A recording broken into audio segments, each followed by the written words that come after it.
All right. So, welcome to a couch time with Katya. And I'm very excited. I love bringing in peeps that I really adore and that I know really well. And so, today's guest is Gary. And so, with Couch Time with Katya, I go through three main things that really stand out in someone's chart and really talk about what those things look like and how they show up in one's life and how they're goal markers and goal posts to really evolving forward.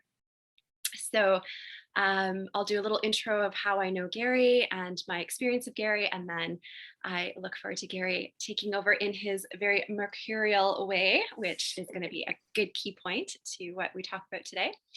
But before we do that, I'll do the little Ganesh mantra. So last week I did this in the visual of showing it, so we don't always have to put our hands up, but it's nice to have them comfortably on our lap. This basically is our Saturn position. So when we're activating the middle finger, we're bringing forward Saturn. And when we're doing the Ganesh mantra, we're basically removing any blocks that are in the way that are holding back information from flowing or any kind of psychological, emotional, mental blocks that could be potentially having some kind of impact. So I just do basically the general Ganesh mantra that I really resonate with and that I work with on a daily basis. So just sit back and you can listen to me do a Z mantra, and I will comfortably just rest my hands this time. And it's Om Gan Ganapataye Namaha. Om Gan Ganapataye Namaha. Om Gan Ganapataye Namaha. And just a lot of appreciation for Ganesh, as Ganesh is the gatekeeper for all of the higher realms, all the angelic realms, all the astral realms. And so he ensures that the energies that are coming in are really well succinct and supported. So, all right. So, Gary, I have known you now. I'm trying to think. I met you through my sister in law, and I think it was my brother's birthday. Is it 9 years? Yeah, it would be about 9 years. Yes, yes. Okay.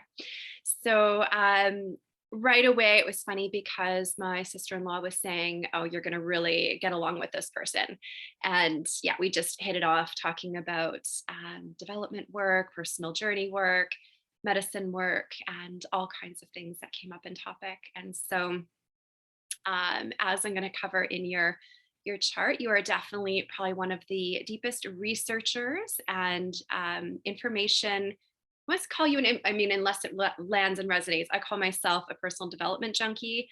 I would say you're a research and learning junkie. So there's a synergy that we have that definitely connects, and many powerful conversations have been had. And you are definitely somebody who is just very motivated to evolve yourself. And I've seen that come forward in like all the different programs you take, all the different study groups you're involved with, all of the like, as soon as you see anything come up, you go right into it to really overturn and learn about whatever presents itself. And you're definitely a world exploration traveler as well. We've swapped places where I've come back from my world travels, and then you've gone for your world travels in a few different pockets. So the exploratory nature outside of yourself, as well as internally within yourself, I feel like is pretty married. Like they definitely the word of the day is a dovetail together through a couple conversations that have come my way today. So I would love for you to talk a little bit about yourself, Gary, and explain who you see yourself as in your own perception. Yeah, who doesn't love describing themselves? It's like putting together a dating profile. Uh, yeah, well, I guess, to throw words upon myself, like I definitely would fancy myself like a wild mystic. I'm deeply enthralled with nature, and nature continues to be like a big source of inspiration for all the work that I feel inspired to create and produce. I'm currently developing a breathwork website, all upon the premise of unleashing your true nature, which I'm weaving in different parts of nature itself into that. And I run a small school for children I call Rainbow Tree School. which again marries my passion for nature and magic and mysticism, and to support young people in sort of shining their true colors, all in the backdrop of the forest, and just going on these magical adventures. And like you said, I'm certainly no stranger to a book or a course. I've got a list here of like, oh my God, how many are there now? 9 at least courses that I am at different points in, or some I have yet to begin. And so yeah, I'm a forever student, and I love to learn. I love to read. I'm currently cracking open my writing talents with poetry, which has been really exciting, just unleashing that very vulnerable piece of myself. So yeah, words seem to be a very powerful medium for me to share myself and my work with the world. Um, yeah, I think that about sums me up. I will keep it simple. I'm sure there, as Kat, you could tell any of you, there are more layers than that to me, but I think we'll just lay it down like that for now. Beautifully said. And I feel like you are probably one of the more multi-layered people I know, where it's like you have so much knowledge within you that you can pull out of your hat so many different things at any point in time, and you can really weave together a lot of concepts and pieces upon any kind of conversation or concept that presents itself to really understand things from a much deeper perspective. All So about that synergy. all about the synergy, and that is also to the G force is how Yes. you definitely go, how you present yourself as well too in your some of the work that you do, and an understanding of who you are, right? So all right, so it was it doesn't take me long to see the core things that I want to drop into. I mean, of course, a chart analogy could be something that happens, it could take a whole day to like just talk about one person's chart. And of course, the format that I study is Jyotish cosmology. And so it's from the Eastern traditions, and it's quite involved. So it's definitely a world and lifetime study for sure. So I've just been really adoring all the poetry you've been putting out recently, and that got me thinking. And so the thing that stood out immediately when I wanted to, kind of really reference like what your soul is here to embody in this life.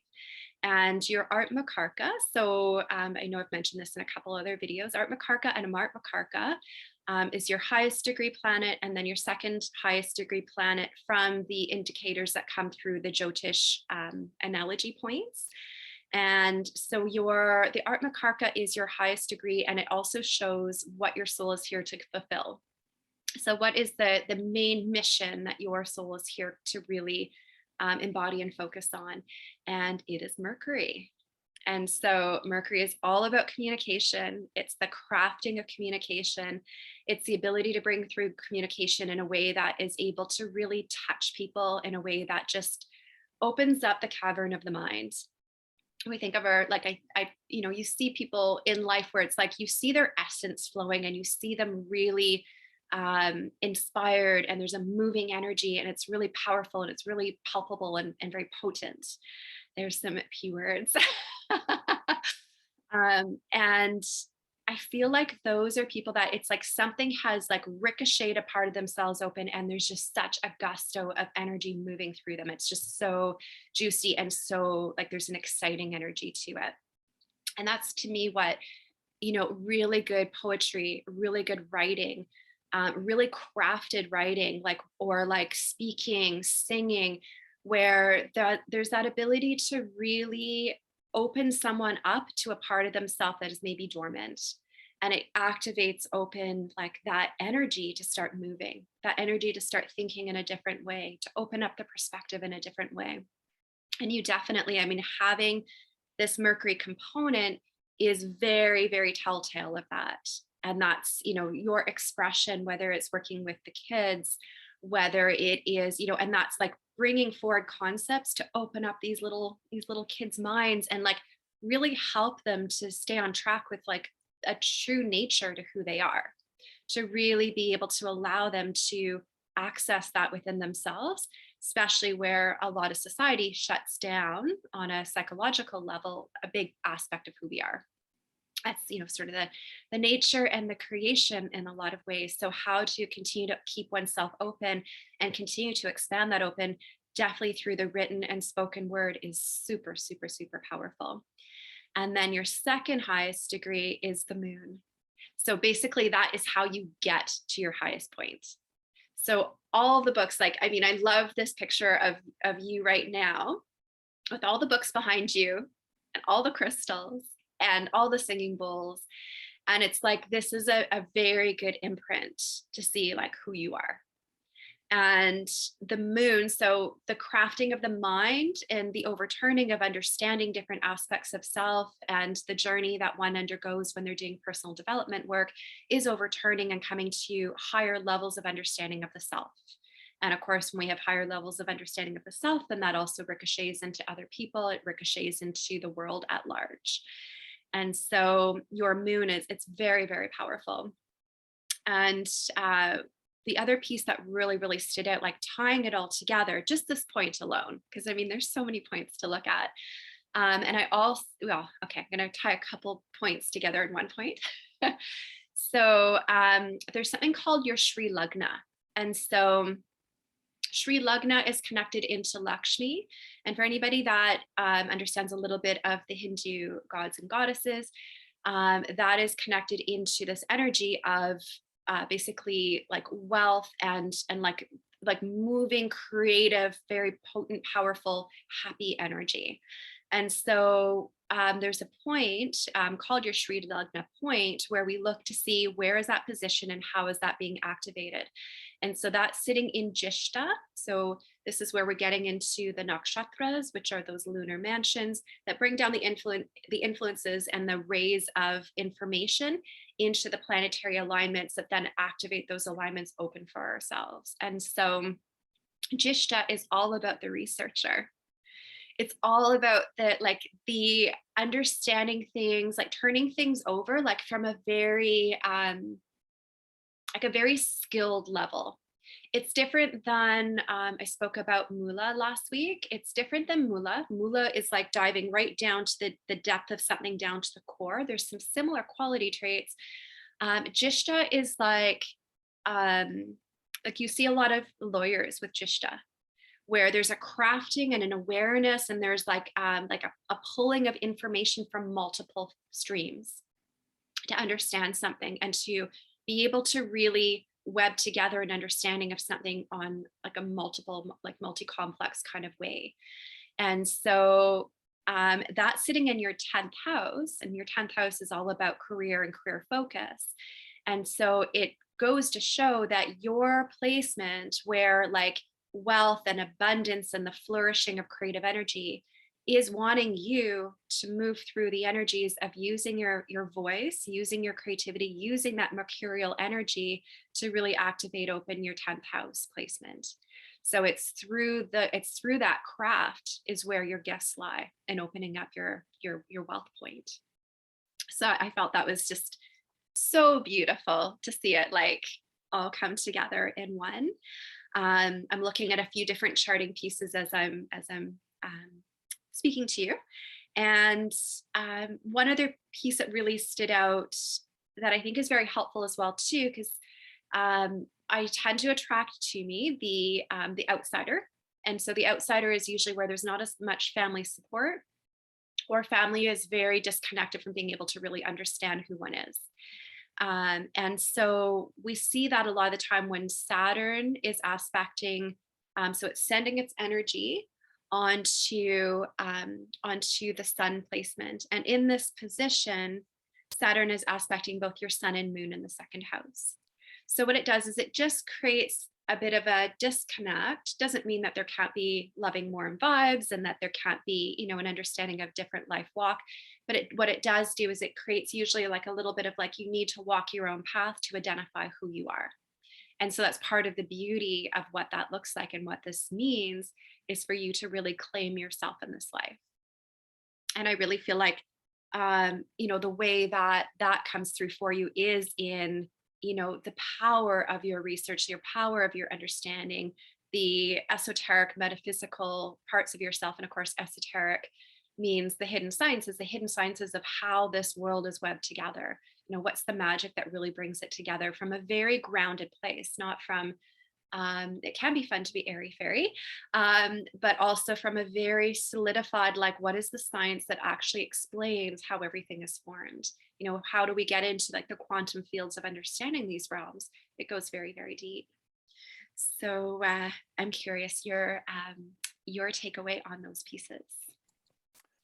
Wow, yeah. I mean, it certainly, I don't know if the word is comfort, but it lands well in the sense, just sort of having that the influence of Mercury dominate so strongly, and just knowing one of my great, even just for my own self and self-expression, just how passionate I am about words, whether it's reading other people's, and then tying in, like you said, the researcher sort of archetype.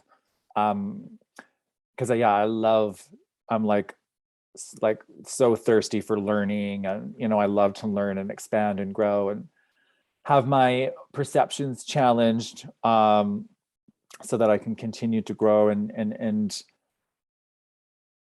then yeah, just having that influence of Mercury sort of brought home even more, because it's funny, I've kind of struggled a little bit just with like, being such an extrovert, and then like, but still having these totally introverted passions, like writing poems and reading books, so I guess there is more.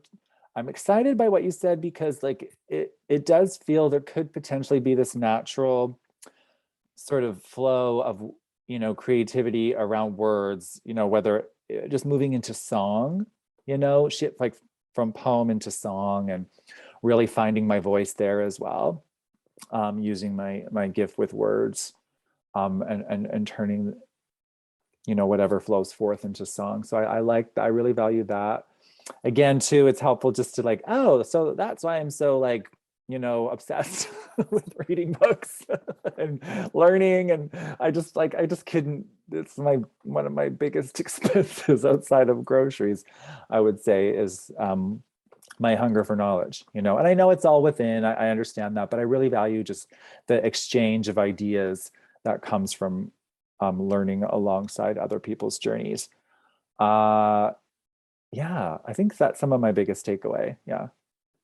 Beautiful. I mean, I would say you're the number one person I know where it's like you're coming out of a store with a stack of books, or it's like, oh, I've just ordered, like, Yeah, oh on Lord. this one topic, because you'll research something quite deeply. Like when you Mhm. to go into something like, say, Gene Keys, you're not just getting one book, you're getting like all the books, you're getting all the autos, you're going into all the different workshops that are available, and group works, group sessions that are available to really drop into deeper stages of understanding. So it's very it's powerful to see that degree of research, because I would say a large portion of people, and this is where, the depth of development comes from going deep and going far into any one thing that is being, really researched or really being dove into. And so if we stay just on the surface and we read, a couple little pieces of something, it doesn't allow that richness to turn over. It's kind of like going for one run in your life and being like, okay, I'm gonna get fit, I'm gonna go for one run. Yeah, Like, yeah, yes. Or going to the gym. Yeah, I've used that analogy too. It's like, yeah, done now. yeah, yeah, Yeah. there's a cultivating, right? And there's also from a there's a perspective that really comes in as well too.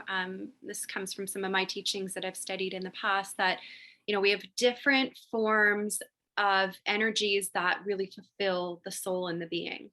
So we have air, we need breath to come in, we need food to come in, we need water to come in, and then we need psychological impressions.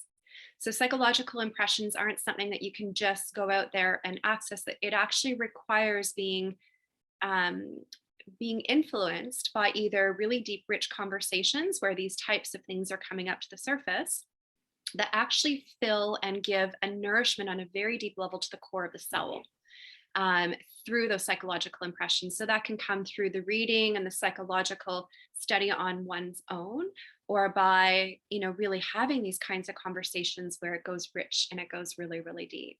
And the potency of what that looks like. If we really want to evolve our soul and our being, we need those psychological impressions. And it's not for everyone. Not everybody's on, more of a moksha path, right? Which a moksha path is where, you're really looking at, and again, this is, going into some esoteric understanding, completing lifetimes here. That, those that are really deep seekers are usually here because there's a place of really wanting to fulfill inner aspects where, upon completion in this life, all of that development and all that psychological impressions that have been brought into the soul and into the being will move on with us to our next phase of where our system and our psyche becomes incarnate. So all of this deep work is really evolutionary work that a lot of people may not understand, that are kind of doing, that do a lot of the time like the 9 to 5 and just, focusing on the material realm, which of course there's, as much, benefit in different ways. It's just a different focus for the soul. Mhm. So, all right. Of course, I would love to go into more points. Let me. I will deter myself from going any further, but It is a very, very deep rabbit hole. it's a slippery slope. Yes. So, and just a little bit about myself. Of course, my name is Cataya, and I'm very passionate about personal development work.